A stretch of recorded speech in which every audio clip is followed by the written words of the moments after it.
अभी हमने जो डिटेल पढ़ी है भेदा और उसकी सामा की, राइट, सामा और भेदा जो कंसा की डिटेल्स बताई गई हैं। सामा और भेदा में का मतलब ये है कि जो वसुदेव जी जब कामसा जी मार रहे थे उसको, देवकी माता जी को या उनके बच्चों को, तो उन्होंने उसकी प्रेज भी की थी और उसको बाद में ये भी डिटेल भी बताई थी कि बहन को मारने या उसके मारने, बच्चों को मारने के क्या क्या वो होते हैं नुकसान, या it's give you not fame on everything. So सामा इज लाइक उसको तारीफ की थी क्योंकि उसको वो पैसिफाई करना चाह रहा था कि तू जगत का वो है समथिंग। ये डिटेल्स हैं और एट द सेम टाइम उसको गलत बातें भी उसको बताई कि ये करने से गलत गलत काम भी होंगे, दैट इज भेदा।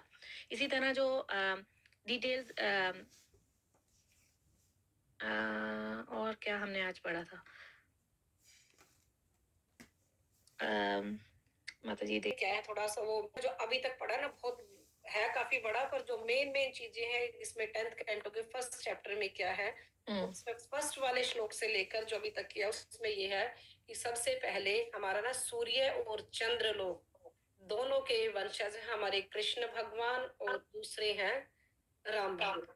जो चंद्र लोक से आए हैं वो हमारे कृष्ण भगवान हैं, और जो सूर्य लोक से आए हैं वो है सूर्यवंशी श्री रामचंद्र जी है।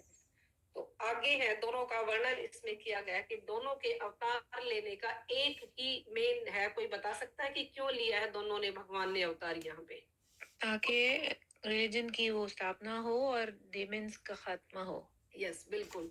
दोनों के अवतार लेने का एक ही मेन कारण है कि धरती के बोझ को, जो हमारा लेसन के अकॉर्डिंग बता रही हूँ, जो हमारे धरती के बोझ है जो असुरों ने दबाया हुआ है, असुरी शक्तियों ने दबाया हुआ है, उनसे हमें उबारना, डेमीगॉड्स को उबारना। उसमें हम भी आ जाते हैं, उनके बच्चे हैं, तो हमें उन चीजों से राहत दिलवाना, ये उनका मेन काम है भगवान का अवतरित होने का। तो इसमें आगे जो चर्चा की गई है कि भगवान ने आखिर यहाँ क्या किया है, हमें गृहस्थी के बारे में भी बताया है। जैसे यहाँ गृहस्थ के बारे में भगवान ने बहुत सारी लीलाएं करी हैं डिफरेंट डिफरेंट प्लेसेस पे। तो इसमें परीक्षित महाराज है जो, वो कह रहे भक्त, बहुत अच्छे भक्त हैं वो, तो वो कृष्ण भगवान की लीलाओं को इस अध्याय के अकॉर्डिंगली वो सुनना चाहते हैं कि भगवान कृष्ण ने यहाँ आके क्या क्या लीला करी, वो चाह रहे हैं उनसे। तो आगे वो बताना चाह रहे हैं कि इसलिए सुखदेव गोस्वामी से उन्होंने आग्रह किया है कि प्लीज मुझे ऐसी लीलाएं सुनाए भगवान के बारे में जो कि हमें पता चले कि क्यों आए हैं वहां पे। तो पूरी स्टोरी ये है। तो सुखदेव जी कहते हैं कि लीला पुरुषोत्तम जो अवतार है भगवान वसुदेव के पुत्र रूप में प्रकट हुए हैं यहाँ पे। भगवान ने कहा कि सबसे महान तपस्या वसुदेव की और देवकी की ही है, मैंने वहां जाना है, वहां जन्म लेना है। तो वहां वो प्रकट हुए हैं, और उन्होंने जैसे जन्म लेने के बाद में उन्होंने वहां से वृंदावन बिल्कुल छोड़ दिया है, छोड़ के वो मथुरा में जन्म हुआ है, तो मथुरा से आके वो वृंदावन चले आए। जो मथुरा में भी काफी उन्होंने कंस का सबका वध किया, तो वो जल्दी शॉर्ट आउट करके और वो फिर वृंदावन आ गई हैं, क्योंकि उन्होंने अनेक असुरों का वध वहां भी किया है और यहाँ भी किया है। और जब दोनों जगह का उन्होंने लगा कि सब कुछ हो गया, तो वे बहुत जल्दी शीघ्र ही वहां से जाने का उन्होंने द्वारिका ठान ली कि मैंने द्वारिका धाम जाना है। वहां भी बहुत उटपटांग मचा हुआ था। तो उन्होंने दूसरा ये मेन कारण हमारा यही है कि उन्होंने असुरों का नाश करने के लिए और अपने भक्त जनों को बचाने के लिए उनका जन्म हुआ है।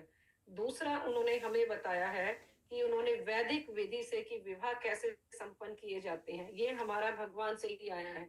भगवान के जितनी शादियां हुई है ना, शायद इतनी किसी की नहीं हुई होंगी।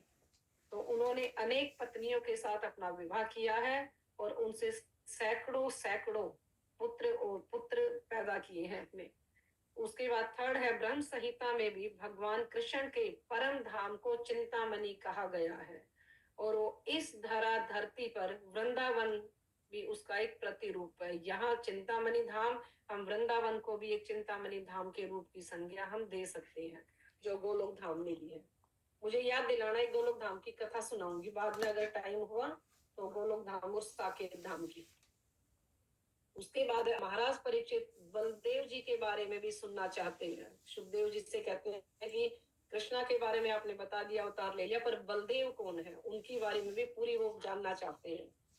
तो भगवान जी के बारे में, तो कौन कौन सुनना नहीं चाहता भगवान जी के बारे में, और कौन सुनना चाहता है? जो डेमीगॉड्स होते हैं, डेमी वो सुनना चाहते हैं, और जो उनके अंश है जितने भी भगवान, वो सभी सुनना चाहते हैं। पर जो डीमंस होते हैं वो उनके बारे में नहीं सुनना चाहते आज के हिसाब से। तो बट इस जगत में मिथ्या क्षणिक बहुत सारी चीजें ऐसी होती हैं जो कि डीमंस लोग नहीं सुनना चाहते उनका। तो भगवान का गुणगान वो बिल्कुल नहीं सुनना चाहते। सुनना चाहते हैं तो सिर्फ वो एक बद्ध जीव की संज्ञा दी हुई, वो बद्ध जीव है, नहीं उनके पास इतनी हैसियत है कि वो सुने। तो जो सुनना चाहते हैं वो सिर्फ एक शुद्ध आत्मा होती है जो भगवान को जानना चाहती है, और भगवान उनका हाथ पकड़ के अपने पास ले जाने के लिए रेडी होते हैं। तो आगे परीक्षित महाराज कहते हैं कि जैसे मेरे बाबा अर्जुन ने इस लेसन में ही आया, मेरे बाबा अर्जुन ने इस सागर को पार कर लिया क्योंकि उनको भगवान पर पूर्ण विश्वास था। उन्होंने अपना सब कुछ भगवान पे सरेंडर कर दिया था।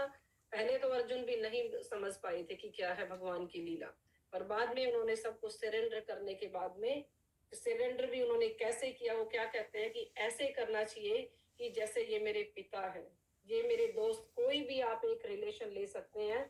तो वो अर्जुन की वाणी है ये, कि ऐसे मैंने सरेंडर किया है जैसे एक बेटा या बेटी अपने पिता को करता है, भाई को, दोस्त को, अपने पुत्र को, और अपने संबंधियों का जो अपना लगता है कि मेरा क्लोज रिश्ता है, वैसे मैंने कृष्णा को अब एक्सेप्ट किया है।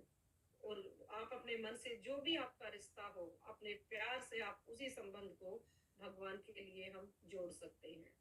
प्यार की इसमें कहा है कि इस लेसन में प्यार की कोई भी सीमा नहीं होती, अनलिमिटेड है जितना आप प्यार करोगे। रिस्पेक्ट एक अलग होती है, प्यार एक अलग होता है। रिस्पेक्ट हम एक छोटे से बच्चे की भी करते हैं, पर प्यार हमारा सबसे नहीं होता। प्यार कुछ ही बंद होता है कि है ये मेरे दिल की चीज है, जो अपने दिल में जो चीज आपके प्यार है, अपने बच्चे से, अपने हस्बैंड से, अपने फ्रेंड से, और वो प्यार ऐसा होना चाहिए, भगवान से ऊपर कोई भी प्यार नहीं होना चाहिए। हमें भगवान को पाना है तो सबसे टॉप में हमारे भगवान होने चाहिए।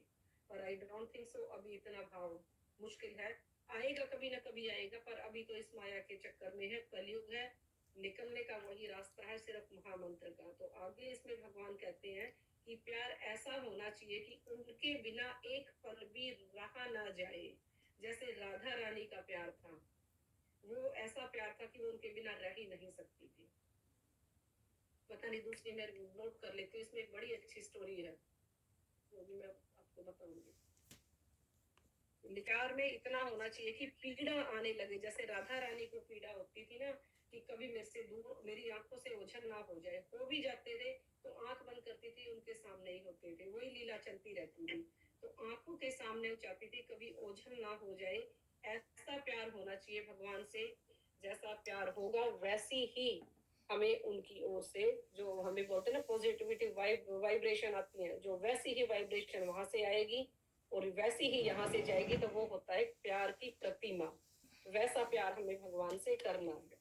तो उसके बाद ये है, यहाँ तक हो गया भगवान के प्यार की हमें कैसे करना है। तो सुखदेव गोस्वामी ये उनको बता रहे हैं परीक्षित महाराज को। आगे है इस लेसन में रिक्वेस्ट की गई है, भूमि, धरती ने भूमि करी है भगवान, जैसे धरती पे आगे बहुत सारे अत्याचार होने लगे तो भूमि कहती है भगवान से कि माता मैं बहुत दुखी हूँ। वो कहती है अब जाके कि वह ब्रह्मा जी के पास जाती है भूमि माता जी, और कहती है कि मैं बहुत दुखी हूँ, भी मैं, मेरे दुख का कोई सुनने वाला नहीं है, ब्रह्मा जी आप बताएं कि मैं क्या करूं।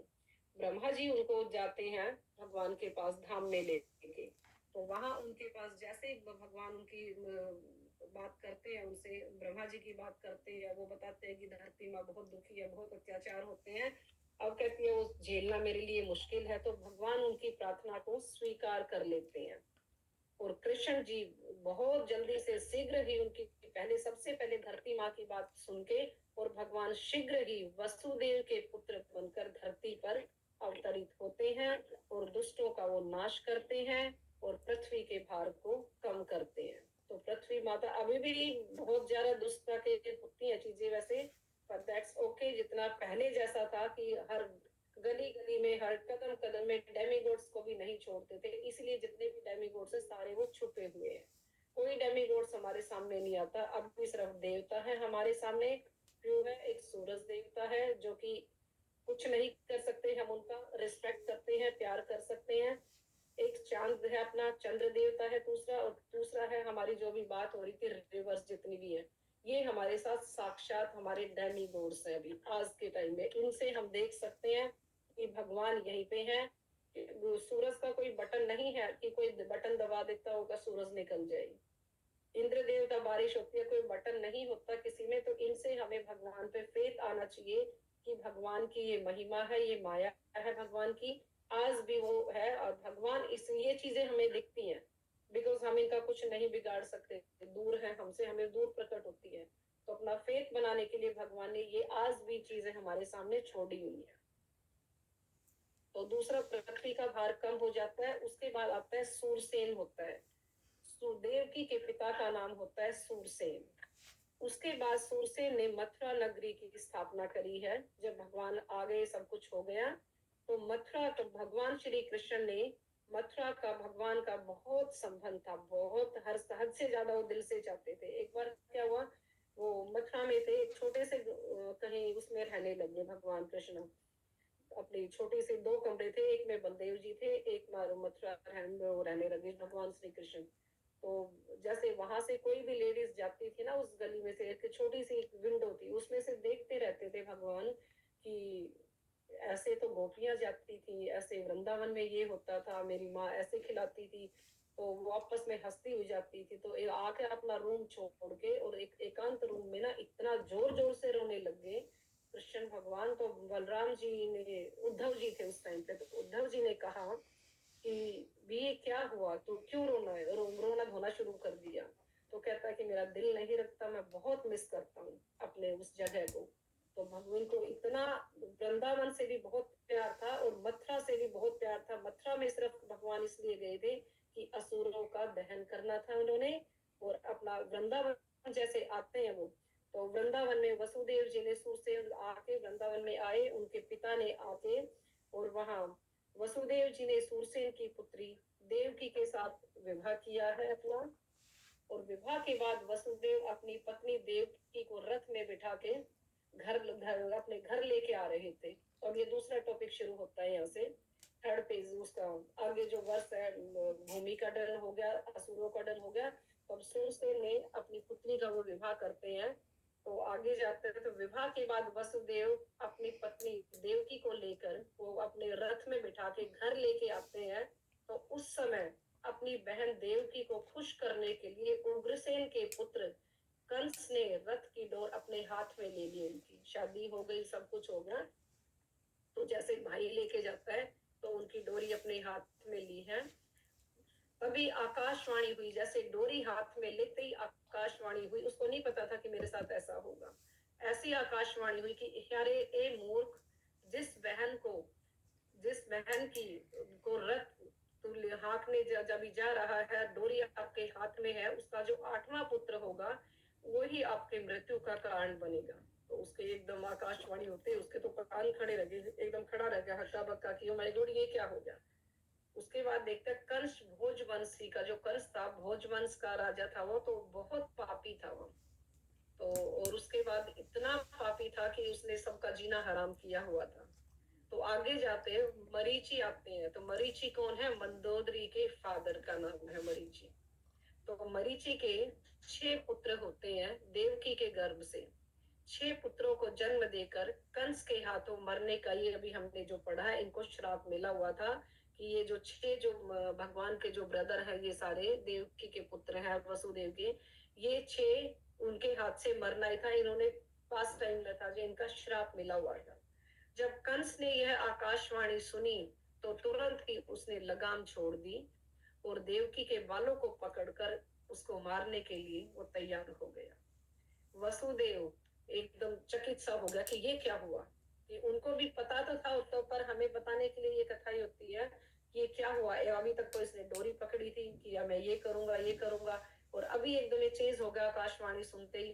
तो वसुदेव बहुत चकित हो गई। इस दुर्व्यवहार को देखकर उन्होंने धैर्य से बहुत काम लिया, कि वो ऐसे नहीं थे जैसे गुस्सा आ जाता, उनके अंदर गुस्सा नहीं आता था, धैर्य से काम लिया और कहा अपने साले साहब, तुम जैसे सुयोग्य व्यक्ति को एक अबला नारी का वध करना शोभा नहीं देता, और विशेष रूप से विवाह के दिन अपनी बहन का तो बिल्कुल भी नहीं। पर निश्चित रूप से तुम बहन बहुत बुद्धिमान हो। वो उनकी प्रेज करने लगे कि ऐसा मत करो, मृत्यु तो तुम्हारी निश्चित है और हमारी भी निश्चित है। कोई इस दुनिया में जो आया है वो अमर नहीं है, सबने जाना है आज या कल, पर सबको ही शरीर का धारण करना पड़ता है। ये शरीर का धारण है, अपने कर्म हम अच्छे करेंगे तो वो उनको अपना समझाने लगे। बट जो जैसा करता है उसको अगले जन्म में वैसा ही भोगना पड़ता है। ये उनका पास टाइम था। उनको आकाशवाणी से पता चला कि ऐसे ऐसे हो गया, पहले उनको नहीं पता था। तो जैसा करता है उसके अगले जन्म में वैसा ही भोगना पड़ता है। तुम ये भार अपने ऊपर मत लो, अपनी बहन की हत्या मत करो, ये आपके अगले जन्म के लिए कष्ट कारण हो सकता है। दैट इज सामा एंड भेदा जो उन्होंने बताया है meaning. Ji, that is Sama and भेदा जो आगे मीनिंग बताई गई है। या तो उसको वो फिर भी कहते हैं कि तुम ऐसा मत करो, तुम बहुत ज्ञानी हो, ऐसा आपको नहीं करना चाहिए। तो आगे कंस कहते हैं, लेकिन कंस बड़ा क्रोधी था, आसान मानने वालों में से नहीं था। वसुदेव की इन बातों का उन पर कोई भी असर नहीं पड़ता था। आगे वसुदेव फिर उसको कहते, वसुदेव को पता चल गया कि ये मानने वाला नहीं है।